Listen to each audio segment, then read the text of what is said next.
Hess Holdings has announced the appointment of Mr. Chidi Okpala as the Executive Director of Payments Group Integration and Strategy.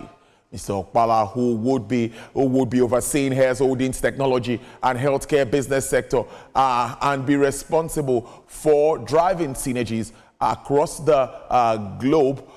He would be additionally directing, apologies for the mix-up in graphics there, but the group strategy in payment space as it leverages its financial services, heritage, and technology platform. So Okpala would bring his 2 decades leadership experience spanning financial services, fintech, technology, telecommunication, and strategy consulting.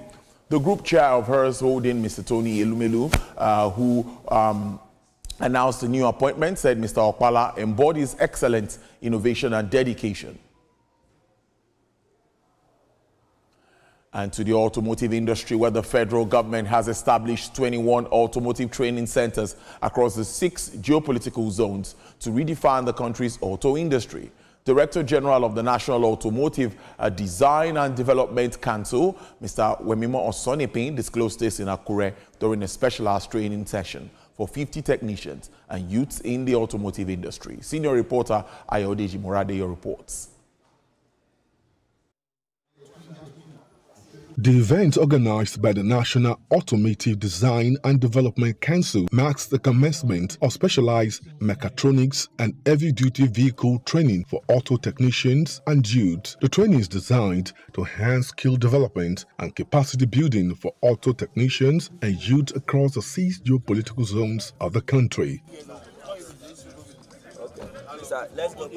Pick 100, maybe it's only one that we have that skill.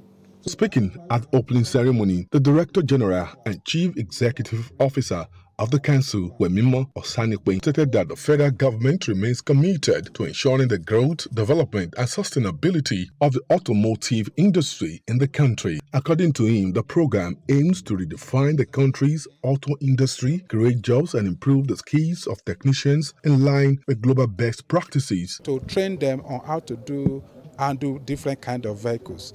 Diagnostic. In fact, you need to be able to diagnose the problem in a vehicle. You don't need trial and error. You can't be hitting everywhere, dismantle the whole vehicle in order to able to repair a segment in the vehicle. So that's why we are training them how to use the diagnostic. We are going to train them on how to do a lot of repair, how to use different kind of tools. Because when you have this training, you know, the automotive have basic foundation. The governor of Ondo State, Lucky Aiyedatiwa, represented by his Chief of Staff, Segun Omojua, emphasized the importance of such training in fostering a productive environment. I must say that this is a very fantastic training program, and my advice is that our youth should take advantage of the training. And this thing is not just for starters alone. Our intention to add another assembly line to Lavbat, yes, in Ondo State before the end of the year, producing patroller trucks, small trucks and buses. Experts stress that the training will allow participants to apply acquired knowledge to boost the auto industry in the country. Ayodeji Morade, TVC News, Akure.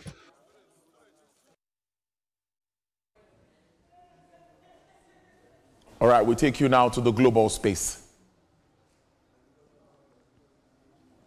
Global shares rose today in the modest relief rally as fears of an escalating trade war between the United States and its major trading partners ebbed. U.S. Treasury yields came under pressure as traders pondered the country's rate outlook. European stock futures pointed to a solid gain ahead of earnings releases, extending a rally from the previous session due to a surge in healthcare stocks. Eurostock 50 futures rose 0.5%, FTSE futures jumped 0.8%, DAX futures climbed 0.56%. Wall Street poised for a positive open, with S&P 500 futures and Nasdaq futures gaining more than 0.2% each. China CSR 300 blue chip index jumped more than 1% as investors continue to bet on domestic AI firms following Chinese startup DeepSlick breakthrough. The Shanghai Composite Index gained 1.16%. MSCI's broadest index of Asian Pacific shares outside of Japan advanced 0.44%, while Japan's Nikkei tracked on 0.6%. And crude oil prices came under pressure as a large build in U.S. crude and gasoline stockpile signaled weaker demand. U.S. West Texas Intermediate crude rose to sell for $71.52 per barrel, with an upsurge of 0.69%. Brent crude futures experienced an upward price margin, 0.52%, to sell for $75 per dollar. Bonnie Light sells for $78.62 per barrel, with a downward price margin of 2.84%. For the OPEC basket, crude oil dealers offer $76.90, with a decline of 1.40%.